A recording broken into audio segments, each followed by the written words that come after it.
so we're in a campsite called Camping Something near a town called Chefchaouen. Locals call it Chef, and it is the Blue City, I think it's also called. It's quite beautiful. It's really beautiful. It is also very well known as a place for marijuana and hashish. Now, we don't imbibe in the good stuff, but it was an irony last night. We were in the campsite. There are a few people around who do enjoy the green herb, and we were watching Narcos with puffs of marijuana smoke around us, which was quite interesting. It was pretty funny.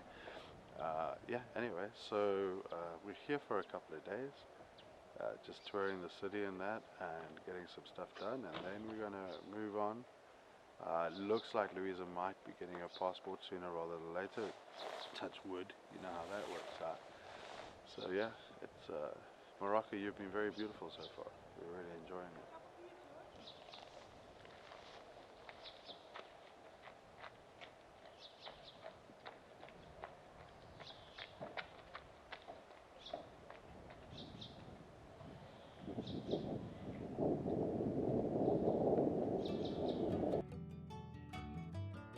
We had a truly wonderful time in Chef. We got to explore much of the city. We found the best fast food, snack food, the best food sellers, and we explored the Medina, the Casbah. We had a wonderful, really, really great time. And then we heard about this trail up in the mountains.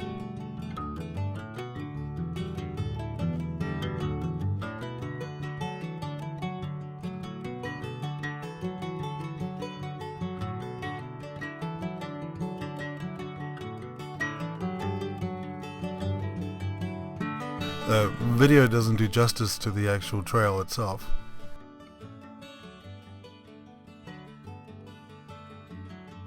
We met a couple of Austrians in the camp, and we told them about the trail and then bumped into it as we started the trail. We followed them, and I think they actually took the wrong road, which was a lot more difficult than we expected it to be.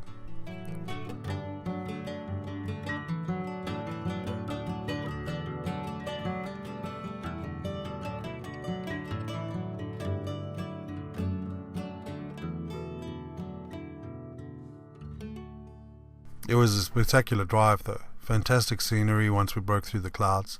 The first half of the trail was actually quite difficult. Like I said, the video doesn't do it justice. But there was a lot of low range first gear, even diff lock on the hairpin, some of the hairpins. And then when the road evened out and became easier, our Austrian friends left us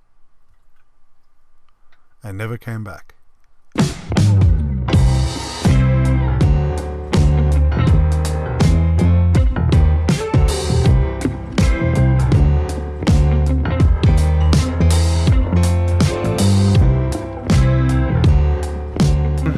Right, we're busy doing this trail, which was, they said was moderate, but in the rain and snow it's supposed to be not moderate, and it was been pretty hard going.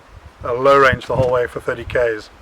A lot of first gear, second gear, low range, diff lock stuff. And then we were following these Austrians that we were kind of traveling with. We just met up with them. And I'm going up a hill, and boom, it jumps out of gear. And it feels like it's in neutral. The clutch, I've got pressure on the clutch, but I can't select, it feels like I can't select high or low. So it's kind of stuck in neutral. So I've got a feeling it's going to be the selector. However, we have been having a slipping clutch, the last few days. So we still have 50 k's of the trail to do, and so I'm going to get stuck under there quickly and see if I can get this thing sorted. Wish us luck. And it's 4 o'clock. It's 4 o'clock. I guess we're sleeping on the trail tonight. Alright, when this happens, stop, drop and roll. Everyone's fine. We just need to attend to it. And if I can get her in one gear, if I can get her in low range third, I'm pretty sure I could drive the whole way out. We found ourselves without any gearing. Now, I remember watching a video some time ago, and people were talking about transmission wind-up. And basically what happens is if the diff lock is on for too long, it causes tension in the system, which causes problems. So, clutch works in and out. I can change gears with the engine on, so it seems to me like the transfer case is in neutral. So what I'm going to do is jack up a back tire, and if there is wind up, it should spin a bit.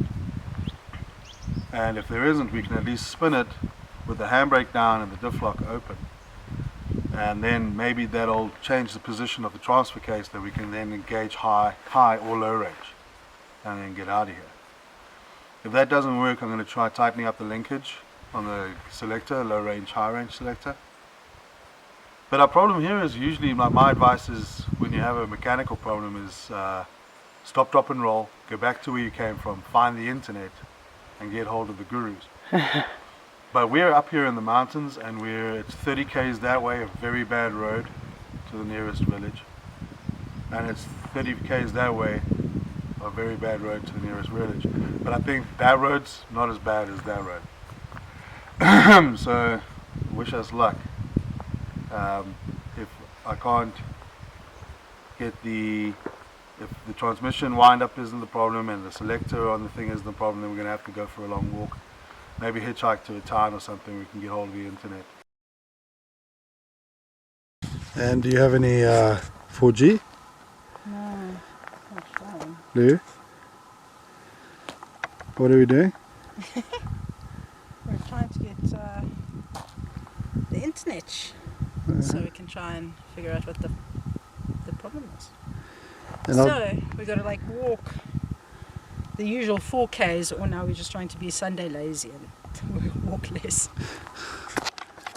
So give you an idea where we are. There's a tower up there, but it's doing nothing for us. Yeah.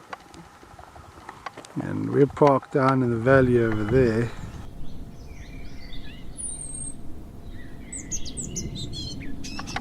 As you can see, That other hill there. we really are in the middle of nowhere. Yep.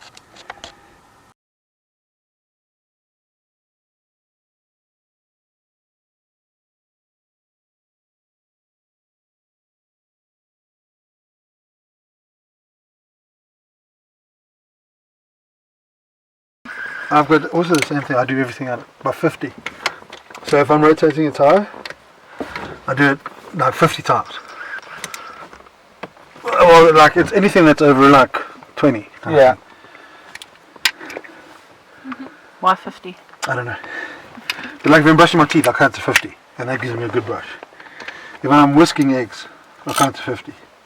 Is it 50 your lucky number or something? No, it just seems to be the number that gets things done right. But it's half. What? If it's half half a a hundred. number for Okay, doesn't what know I what she's mean, if talking I'm about. whisking eggs, right, making scrambled eggs, yes. you can either stand there all day whisking and going, how much have I whisked now? Is it whisked now? Or you can like do something like us. So the lazy way is I say, okay, I'm going to do it to 50 and that's it. So I do it to 50. I wish I could have scrambled eggs. You did this morning. Yeah, I did. It was like, I had to do it 3 ways. 2 eggs. yeah, 2 eggs scrambled 3 ways, which is already like minimal amounts of egg per person. You're lucky you got eggs. Tightened. Finally tightened. Tightened. Okay, this works. Every is connected, the diff lock is connected. All the switches are connected. Yeah, so basically Oh, it's lighter. now we need to kind of bomb everything back in. We don't have to bolt everything down. It's going to rattle a little bit. But I'm very impressed the way Landy handled the trail, except for the clutch issue. No, I'm serious. We know what we have. There's some stuff we have to fix at the back in terms of tipping and stuff. Your mommy's toiletry portholes. And but the shocks, the body roll, the tires, everything else is working great.